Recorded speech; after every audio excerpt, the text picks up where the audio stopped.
Well, hello. Actually, I'm over here. Today, I'm going to proceed to measure and skin this North American River Otter. I've been able to recently acquire about 4 specimens, various sizes. This one here is a good size guy. Now, one thing I want to point out before we start on anything is the way these things are CITES tagged. Now, by law, because the North American River Otter is a CITES animal, okay, it has to be tagged. Now, the proper way to tag it, by law, this is law, they recommend that the trapper or the hunter goes up through the gum and out the lower eyelid. Now, there have been complaints lodged or complaints made to the person who trapped this and sold them that, gee, why do you have to go through here? You're ruining the eyelid. And that is, quite frankly, bullshit. The eyelid is intact, okay? The eyelid is not cut. It is the attachment point of the eyelid against the skull where a small cut is made so this tag can go up through the eyelid. Now, there are 2 ways to deal with this. 1, leave it in place when the entire animal is skinned. Or 2, once you get it in your possession, snip it off. And that's what I'm going to do. I'm going to snip this off. I want to get that straight. I was asked if there's anywhere else on the animal that the CITES tag could be inserted, and the answer to that is no. You cannot, for instance, go through the feet. All right? If you go through the foot, you will ruin the webbing. Okay? There's no other place to do this on the animal but the face. All right? And that's a fact. Now, the first thing you'll notice about the otter is its very, very small eye. Okay? This is a very small eye. The eye on the river otter only measures about, on this one I'm getting close to 10, but it's more like 8 or 9. Now, what eye should you use for a river otter? A lot of discussion about that.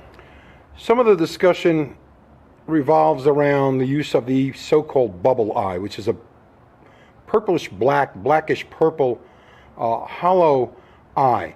However, the river otter has got an eye that is actually dark brown with a small black pupil.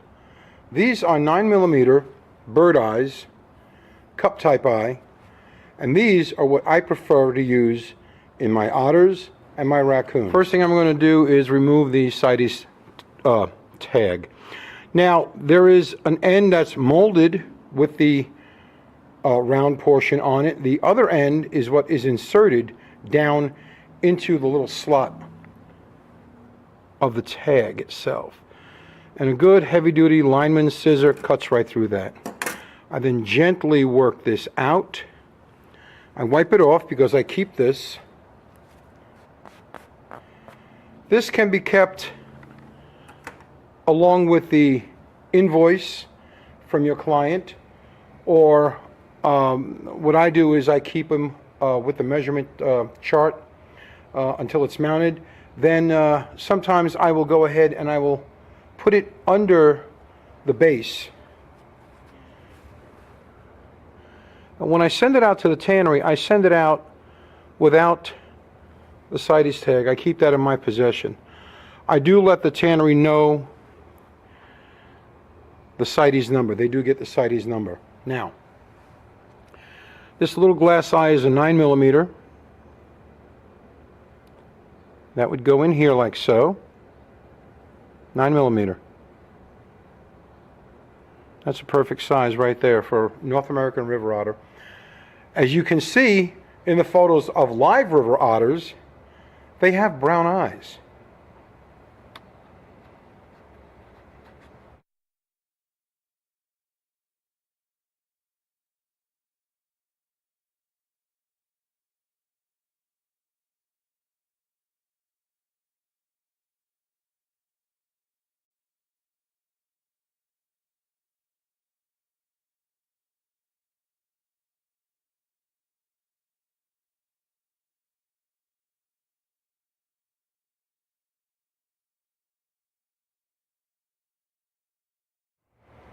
Now the first thing I do, before I even start skinning, I like to clean the otter up a little bit, the animal up.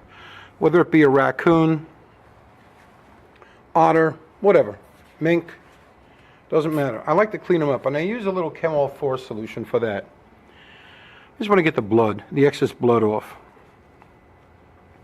I also like to check to make sure that there are no freezer dried areas on the animal, such as the nose. The nose can freeze dry pretty badly. Now this little fella here, he's real moist, and he's got a real bunch of blood up his head. Now that might be from cutting through to put in the CITES tag, or it might be from where he was shot. Now I can't tell where he was shot, or he may have been clubbed easily to where it didn't crush his skull. His skull feels pretty well intact. And what you notice about these animals is how they're built for their life, their aquatic life. How flat in profile the head is. Okay? This allows the animal to shoot through the water without any drag. They are beautifully made for their environment. Now the paper towel under here is absorbing a lot of the body fluid and blood that's coming out of him as he thaws. And he's been out overnight on my table. It's almost 2 weeks in the refrigerator. He stayed frozen. He's out now. Now the first measurement I'm going to get my my measurement chart, and I'm going to first take an entire length measurement. Now measuring for fur and measuring for taxidermy purposes are two different operations. There are certain requirements for measuring an animal for the fur market. I'm going to be measuring this bad boy for taxidermy, and that's where we're going to go next. Now this is a new measurement chart I made up for otters that I'm taking in this year. I made one back in '93 for the otter I received from Sally Dames at Wasco, and I couldn't find it until just the other day when I came across it in a binder of old otter reference photos. And here it is. Okay. These measurements, there are some done in inches, but most of these measurements are done in metric, which is much more exact. And that's what you need when you want to sculpt a mannequin for an animal. You can also use this measurement chart simply measured in inches. You can take your nose to eye, your length of head, the overall length of the animal, all the way to the tail, and then an important one is from the tip of the nose to the base of the tail. And this is an important measurement to find. Then before we go any further, I'm going to show you how to find the base of the tail on an animal like a river otter. All right, before us we have the entire animal. Now, on an animal such as an otter, which is like one long sock covered in fur, how do you find, you know where the tip of the nose is, how do you find the base of the tail? You know where the tip of the tail is, it's out to the end of the tail. But the base of the tail, to find it, grab hold of the hind legs, lift the tail up, and where it kinks, or I should say where it lifts, at the back of the spine is the base of the tail. You'll also notice by feel, it's also at the back of the pelvic region. Okay? Here's the otter's knee right here. See that pushing up a bit? But right here is the base of the tail. Now to get that measurement, I'm going to get my little handy dandy two-sided tape measure. This was a gift from Matuska Supply. Very nice. What I like about it, it has inches on one side, millimeters on the other side. And for a guy who's looking to sculpt a mannequin, having a tape measure that shows millimeters is pretty cool. All right, so I'm going to start at the nose of the otter, and I'm going to do this in inches first. I want to make sure that I'm right at the beginning of the measurements, the line of the measurement with the tip of the nose. I hold it down against the animal's body. I pull along. I'm going to go past the back of the tail, the base of the tail. I'm going to lay it right there. Now, I'm just going to let go real quick. It's still in position. While it's in position, I'm going to hold it down, like so, and I'm going to lift the tail base, mark where my finger is, and then get a length. And the length I've got here is 28 and a half, almost between 28 and a half and 28 and a quarter. This is a good size otter. This is a good size otter. Now for the halibut, I'm going to measure the length of his tail to the same place. I'm going to start at the tip of the tail, or actually just in from the very tip. You can feel where the tip is as opposed to where the hair is. I want to start where I feel the end of the tailbone. I'm going to go along, hold this against the otter's tail as I go. One of the features you'll notice about an otter's tail is how flat it is from top to bottom. It's wide and flat. This is their rudder. They will use their tail to power themselves forward. Now again, I'm going to bring the tail up until I feel the connection to the spine. Mark with my finger. I've got a 17 and a quarter inch long tail. 17 and a quarter inch long tail, 28 and a half inch long body. Now I can take a total measurement of this animal from the tip of his nose to the tip of his tail, and this is all going to be recorded on a measurement chart. The one thing to bear in mind when you're measuring for a mannequin, or for you want to sell these to a taxidermist if you're a trapper, is when you measure the length of the animal, you go over the entire contour of the animal. In other words, you don't straighten out the nose like so and go straight back. Let the head relax in a natural position, okay, as natural as you can for a dead animal. Then you use like I say, a flexible cloth type tape measure, and you go over the entire contour of the animal, all right, right down to the tip of its tail. That will give you the true length for taxidermy purposes. If you want to sell to a taxidermist, that'll give you the true length of the animal. Again, you do the same thing from the tip of the nose to the base of the tail. Again, remembering that the base of the tail will also be found at the end, or at the end of the pelvic girdle, aka the ischium. All right. This also becomes another measurement that's used for sculpting purposes. We go from point of the shoulder, right here, or point of the humerus, rather, point of the humerus, to the point of the ischium, from the point of the humerus to the last rib of the animal. Then we also take circumference in 2 or 3 places. On this otter, I would take a circumference in 3 places. Around the middle of the rib cage, around where the belly drops away from the sternum, and then around the middle of the belly where he's largest, okay?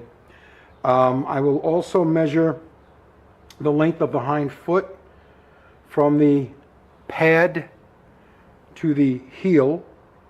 I will then measure from the heel to the knee, from the knee to the socket of the hip. These are measurements that will be made of the carcass after the animal is skinned. And the best method for skinning an otter, raccoon, mink, weasel, most small mammals, coyote, fox, your best method of skinning is the case incision. And what I do is I don't even open up the bottom of the pad, okay? I will cut from either just behind the pad or just past the heel, up behind the anus, and then down the opposite side. When it comes to the front feet, the front paws, I will not split the paws at all. Because most of the time you can mount these animals like pulling on a big old sock. As long as you got hide paste under there, okay, it's going to fit. It's going to fit the form you're mounting them on. All right, there's not going to be a problem fitting them to the form. Many of the forms for otters, I don't care if they're standing, swimming poses especially, the thing just slides on like crazy, or even an otter that's sitting upright. You can push the mannequin up into the otter. Once you get to the mouth, you can pull the mouth back down over the head and give yourself a little bit of leeway and be able to get these arms, these stubby little arms, onto the mannequin without a problem. You may have to make some relief cuts to tuck the armpits a little bit, and probably most likely the groin area, the flank will need to be tucked somewhat, depending again on the pose. That doesn't present a lot of problems. These are one of the easiest animals to mount over a mannequin. The important thing is to get your face correct and get your facial features. And I'm going to continue measuring this little gentleman right here. I'm going to take inches and I'm going to go with millimeters. And I'm going to show you that one right now, just as a for instance. Well, for instance, we know that this animal, I remeasured him off camera so I could get it more exact. And what I got for a total length is 46 7/8 inches. So I will find 46 7/8 on this tape, flip it over, and that will give me the measurement in millimeters and, of course, centimeters. This makes